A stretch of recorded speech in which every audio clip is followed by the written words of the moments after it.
உலகத்தின் தோற்றத்தின் முன்பென்னை கண்டீர்.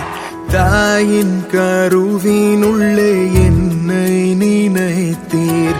வளர்கின்ற பிராயத்தில் கூடவே இருந்தீர்.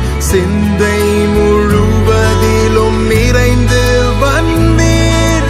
நீரின்றி யாரும் இல்லை, உம்மை நினைக்காத நாளே இல்லை. சுவாசிக்கும் காற்றினும் நீரே, ஒவ்வொரு மூச்சிலும் நீரே. சுவாசிக்கும் காற்றிலும் நீரே, ஒவ்வொரு மூச்சிலும்